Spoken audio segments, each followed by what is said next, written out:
Hello students, welcome to EPG Pathshala. I am Dr. Anjali Sharma from University of Delhi. Today we are going to talk on module Cauchy's theorem part 1 under the paper Mathematical Tools for Materials. So students, let us see what we are going to learn in this module. As a prelude to complex integrations, rectifiable arcs and contours are defined. Complex integration is introduced. Integration along a regular arc and absolute value of a complex integral are described. Cauchy's theorem is stated and elementary proof of Cauchy's theorem is given. Deformation of contours is introduced. Cauchy's integral formula is derived. Using Cauchy's integral formula, derivatives of analytic functions and Cauchy's inequalities are obtained and Lovelace's theorem stated. The converse of Cauchy's theorem, that is Morera's theorem, is proved. So let us start with rectifiable arcs. Integration is one of the central ideas in the study of analytic functions of a complex variable. Cauchy's theorem is the most important result in this context and is the basis of many of its applications, particularly practical application in the realm of physics and geometry. But before discussing the theorem, it is useful to introduce the ideas of rectifiable arcs, contours and Riemann integration for a proper understanding of the condition under which the theorem applies. We first consider briefly how the length of a curve in the complex plane over which integration is to be performed can be defined. So let the equation of a Jordan arc be given in terms of a parameter t, so that z of t is equals to x of t plus iota times y of t, with limits t naught less than t, which is less than equals to t dash. So let z naught, z1 and zn be points on the arc corresponding to the parametric values t naught, t1 up to tn, which is equals to t dash. The length of the arc obtained by joining the points z0 z1, z1 z2 and so on up to zn minus 1 to zn by a straight line, and it is L equals to summation I equals to 1 to n mod of zi minus zi minus 1. If L tends to a unique limit L as n tends to infinity, the greatest of the numbers mod ti minus ti minus 1 tends to 0. Then the arc is said to be rectifiable and L is called its length. The necessary and sufficient condition for a Jordan arc to be rectifiable is that the sum L should be bounded for all possible subdivisions of the parameter in the given range. We are concerned with regular arcs, arcs that have continuous tangents. For such arcs, the derivatives exist and are continuous in the entire range of the parameter t, and L is equals to integral from t naught to t dash under root of x dot square plus y dot square into dt. Now let us start with contours. If PQ and QR are two rectifiable arcs of length L1 and L2 which only have the point Q in common, then apparently the arc PQR is rectifiable and its length is L1 plus L2.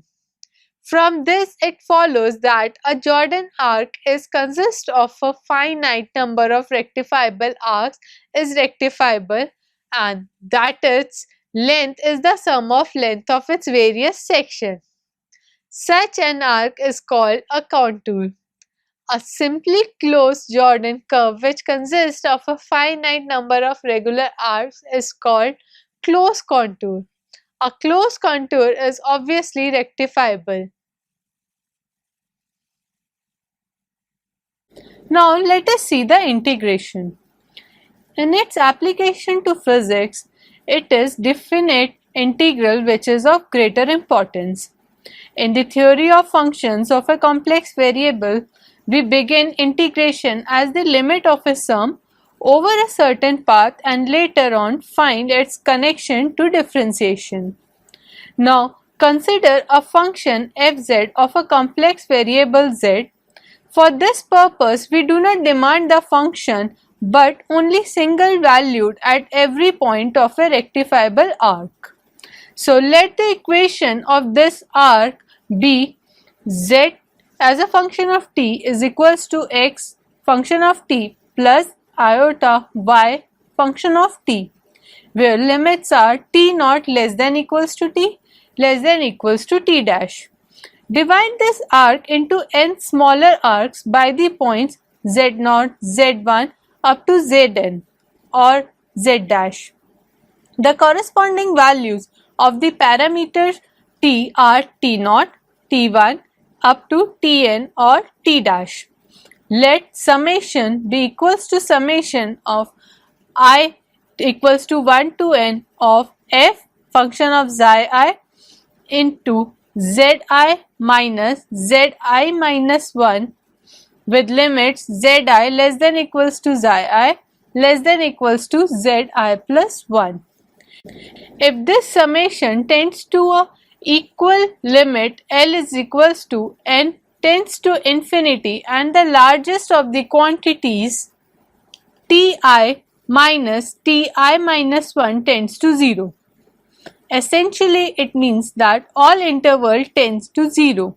Then we say that fz is integrable from z0 to z dash along the given arc L, and we write I is equals to integral along L of fz dz.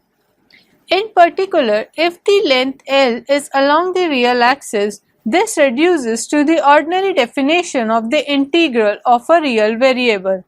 The points z0 and z dash then play the role of two limits of integration in the case of real variables. There is an important difference between the two cases. In the case of real variable, the result depends only on two limits. In the present case, the result in general depends on the path chosen between the two endpoints as well. That is why we write the integral L fz dz and not as integral z0 to z dash fz dz. Let us see an example and try to find out the integral L of z dz along any rectifiable arc joining the points z0 to z dash. According to the definition, summation equals to summation I equals to 1 to n of xi I as function of zi minus 1. Since xi is a point of rectifiable arc between zi and zi minus 1 and in the limit this interval approaches 0. This is the same as the limits summation 1 equals to summation I equals to 1 to n zi into zi minus 1 and summation 2 equals to summation I equals to 1 to n zi minus 1 into zi minus 1 or half of summation 1 plus summation 2 equals to half of summation I equals to 1 to n of zi square minus zi minus 1 square, which is equals to half of z dash square minus z naught square. Hence, integral along L of z dz equals to half of z dash square minus z naught square, which is independent of the path. Now let us see the integration along a regular arc. Let fz be a continuous along a regular arc L whose equation is given as z equals to x as function of t plus I y as a function of t with limits t naught less than equals to t less than equals to t dash. Then it can be shown that the function fz is interchangeable along L and the integral is I equals to integral along L fz dz equals to integral from t naught to t dash of f as function of t into x dot t plus iota y dot t dt, where ft is equals to f zt equals to f xt plus iota yt.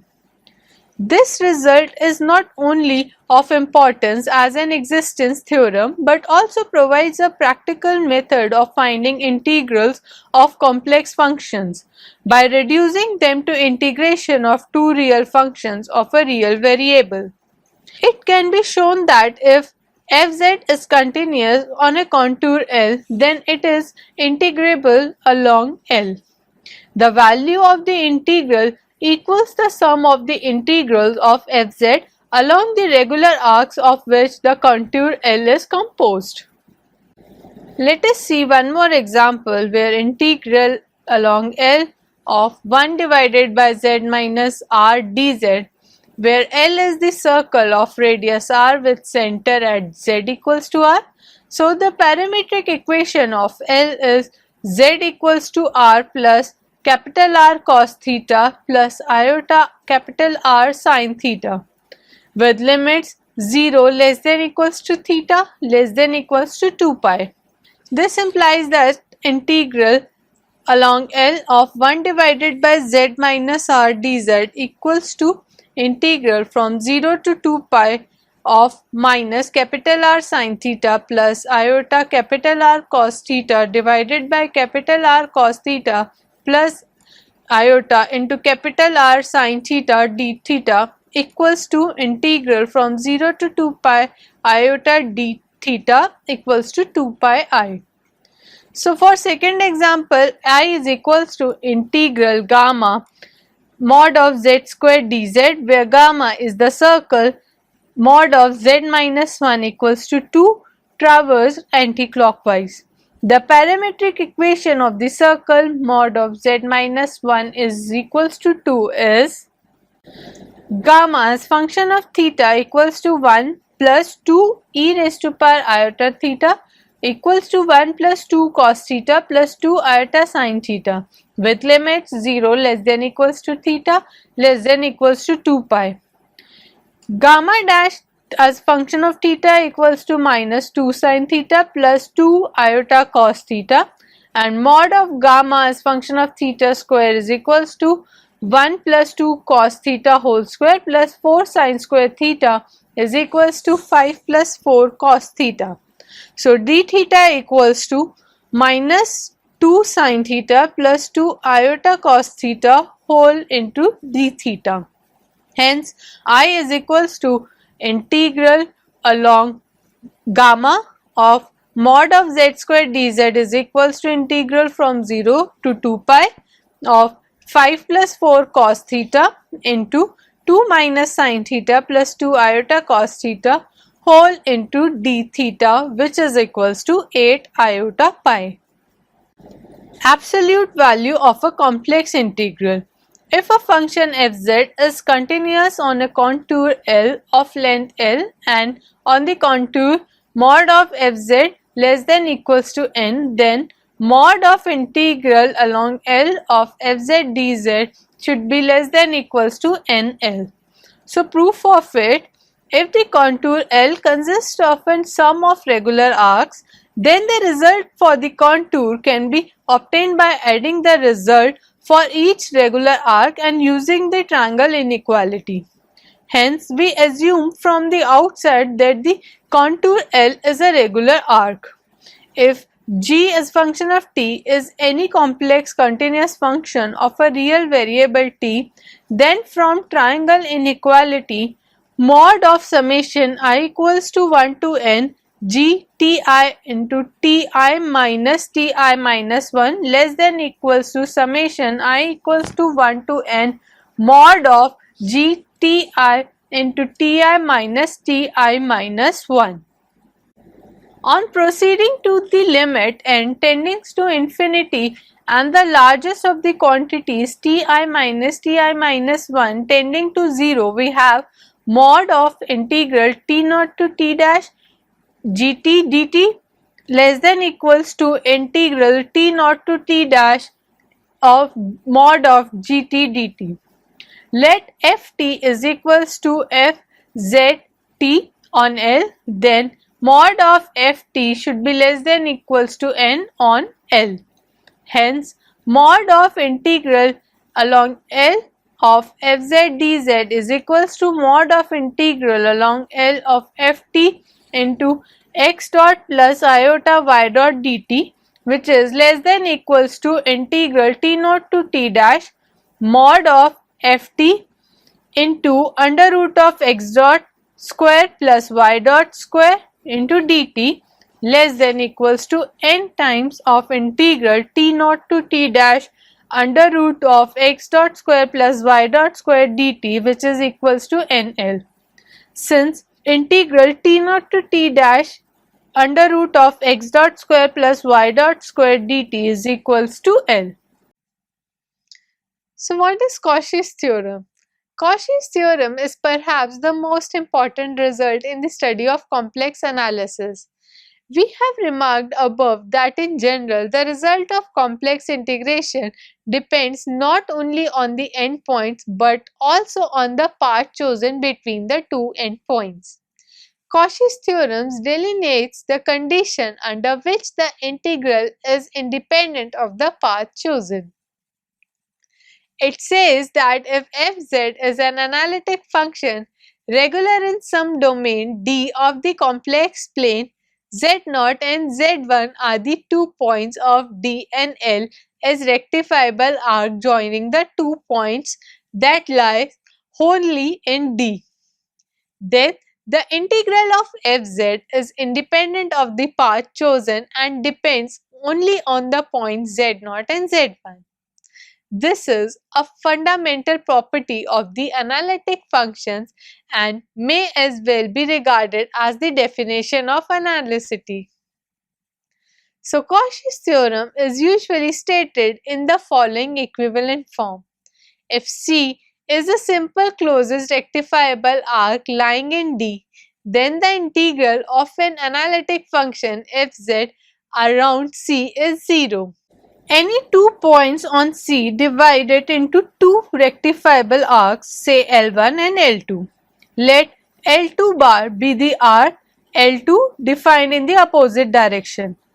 L1 and L2 bar are the two arcs joining the 2 points so that the integral is the same along these 2 arcs.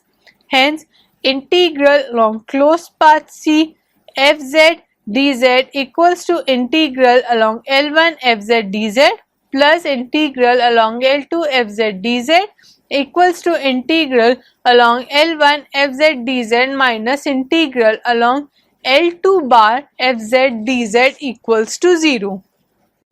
Now students, let us see the elementary proof of Cauchy's theorem. It is very difficult to prove Cauchy's theorem in its completely general form stated above. In the first proof, Cauchy made the additional assumption that the derivative f dash z is continuous within and on the contour C. Let D be the closed domain which consists of all points within and on the closed contour C separating z and fz into their real and imaginary part. So we write z is equals to x plus iota y and fz equals to u plus iota v. So integral along C fz dz is equals to integral along C u plus iota v into dx plus iota dy, which is equals to integral along C u dx minus v dy plus iota integral along C v dx plus u dy, which is further equals to integral along C u x dot minus vy dot into dt plus iota integral along C vx dot plus uy dot into dt. Now use Green's theorem. Integral C p dx plus q dy equals to double integral along d del q by del x minus del p by del y into dx dy. All the conditions for validity of Green's theorems are met.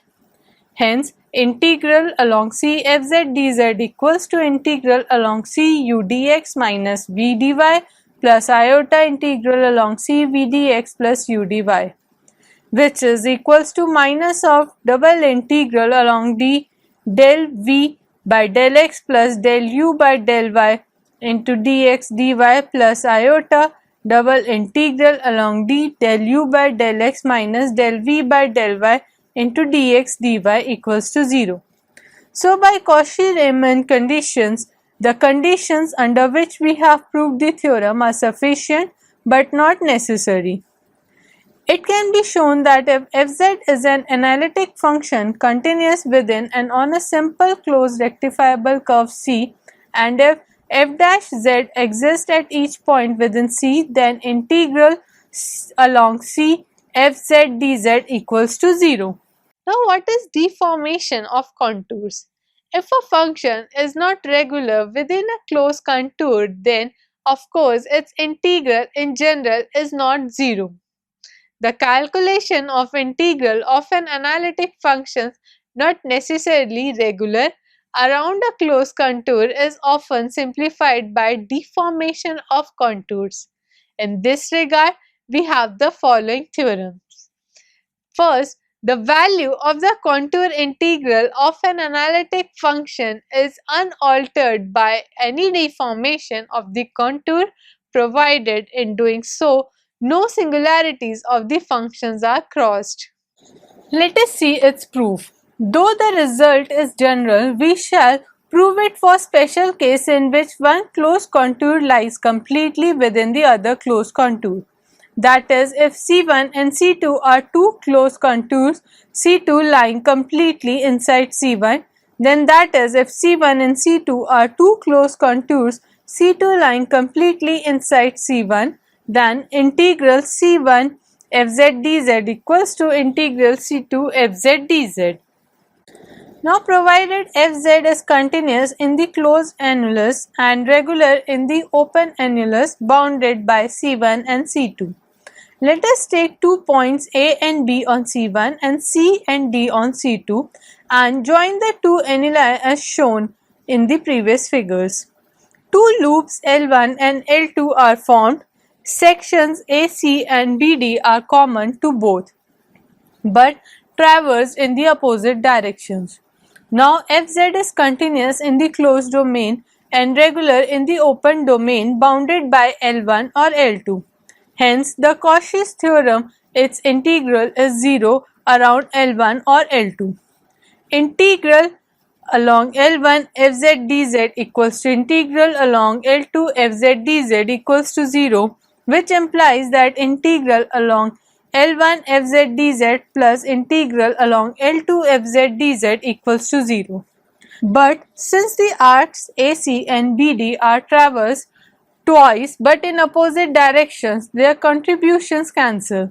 The rest of the contour is C1 and minus C2. So hence integral along C1 fz dz minus integral along C2 fz dz equals to 0, which implies that integral along C1 fz dz equals to integral along C2 fz dz. Now we next discuss Cauchy's integral formula, which states that if fz is an analytic function regular within a closed contour C, continuous within and on C, and if A is any point within C, then f of A is equals to 1 divided by 2 pi I integral along C fz divided by z minus a dz. Now let us see its proof. Since fz is regular at A, so fz equals to fa plus z minus a into f dash a plus z minus a into eta, where eta tends to 0 as z tends to a. Hence, given any number epsilon, we can find a neighborhood mod of z minus a less than delta in which the inequality of mod eta less than epsilon holds. Now, draw a circle tau with center A and radius r, where r is less than delta and also so small that the circle tau lies entirely within the contour C. then Fz is regular in the annulus bounded by C and tau. Hence, by the theorem on deformation of contours, integral along C Fz divided by z minus a dz equals to integral along tau Fz divided by z minus a dz equals to f of a integral along tau 1 divided by z minus a dz plus f dash a integral along tau dz plus integral along tau eta dz, which is equals to 2 pi I f a plus 2 pi r f dash a plus integral along tau eta dz. This implies that mod of integral along C Fz divided by z minus a dz minus 2 pi I f a is equals to mod of integral along tau eta dz less than 2 pi r epsilon. The RHS tends to 0 as r tends to 0, but the left hand side is independent of r. Hence, mod of integral along C Fz divided by z minus a dz minus 2 pi I f a is equals to 0. This implies that 1 divided by 2 pi iota integral C Fz divided by z minus a dz equals to f of a. This formula expresses the value of the Fz at any point inside the closed contour in terms of its value at the points of its periphery. This is a real remarkable result, a consequence of the analyticity of the function. Example, I is equals to integral along C sin z divided by z square minus 6z plus 5 dz. The contour C is the circle mod of z equals to 4 traverse in the contour clockwise direction. Sin z divided by z square minus 6z plus 5 equals to sin z divided by z minus 1 into z minus 5 equals to sin z divided by z minus 5 whole divided by z minus 1. Fz equals to sin z divided by z minus 5 is analytic in the closed contour C. Hence, I is equals to integral along C sin z divided by z square minus 6z plus 5 dz equals to integral along C sin z divided by z minus 5 divided by z minus 1 dz equals to 2 pi iota sin 1 divided by 1 minus 5 equals to minus iota pi divided by 2 into sin 1. Now let us see the derivative of an analytic function. From Cauchy's integral theorem, we can easily find the derivative of the function at the point A, provided the interchange of operations of integration and differentiation can be justified. We will now show that the process is indeed justified under the same assumptions as were made of the proof of Cauchy's integral theorem. So, f dash a is equals to 1 divided by 2 pi iota into integral along C Fz divided by z minus a whole square dz. Let the shortest distance between A and the contour C be 2 delta. If z is any arbitrary point of C, then mod of z minus a is greater than equals to 2 delta. If mod of h is less than equals to delta, the point A plus h lies within C and its distance from C is not less than delta. On using the Cauchy's integral formula for f of a plus h and f of a, we have f of a plus h minus f of a divided by h equals to 1 divided by 2 pi iota h integral along C Fz into 1 divided by z minus a minus h minus 1 divided by z minus a into dz equals to 1 divided by 2 pi iota integral along C Fz into 1 divided by z minus a minus h into z minus a into dz.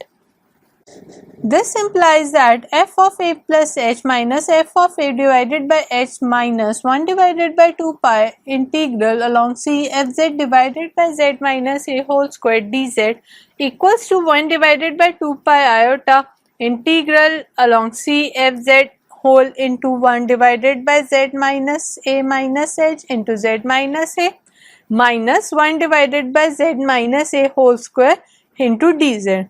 which is further equals to h divided by 2 pi iota integral along c f z into 1 divided by z minus a minus h into z minus a whole square dz.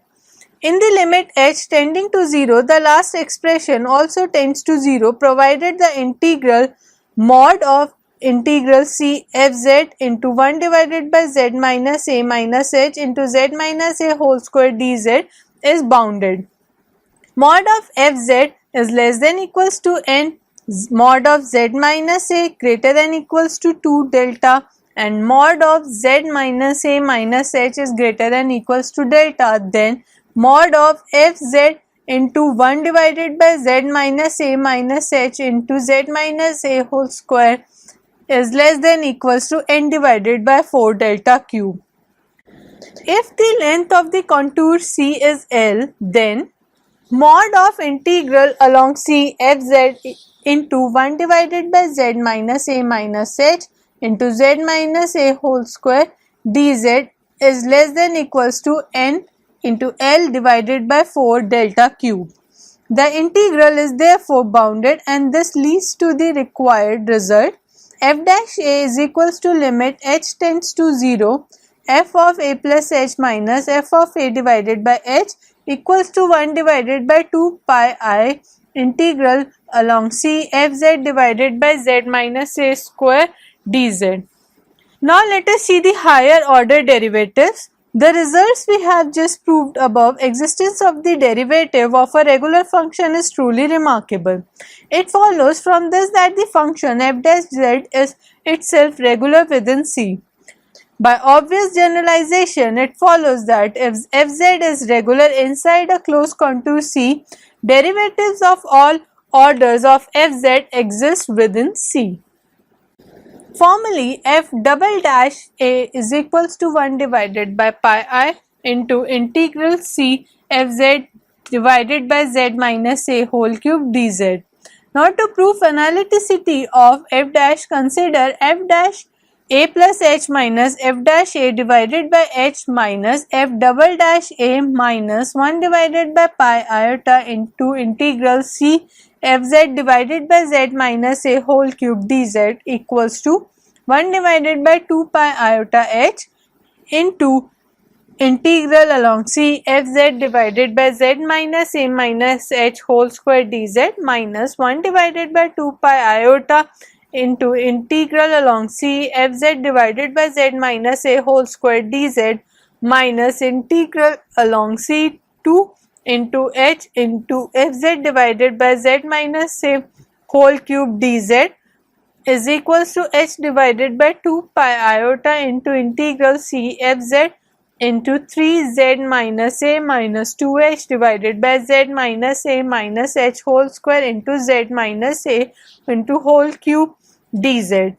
By arguments similar to the previous case, it follows that the RHS is 0, hence f double dash a is equals to limit h tends to 0 f dash a plus h minus f dash a divided by h equals to 1 divided by pi iota into integral C fz divided by z minus a whole cube dz.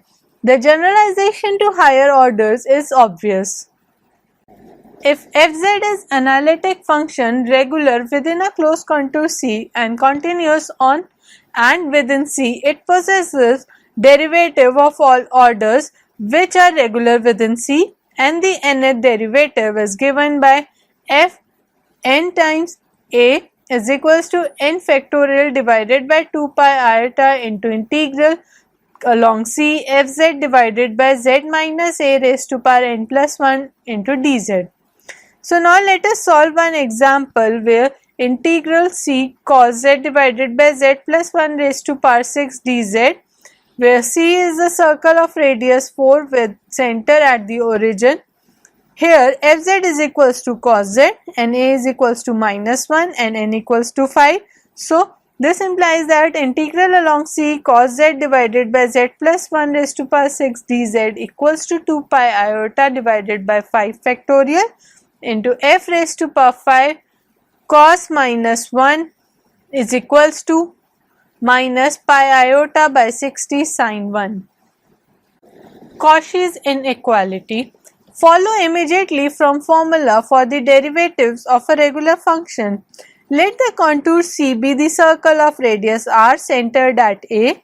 Let n be the maximum of mod of fz on C and mod of fz less than equals to n.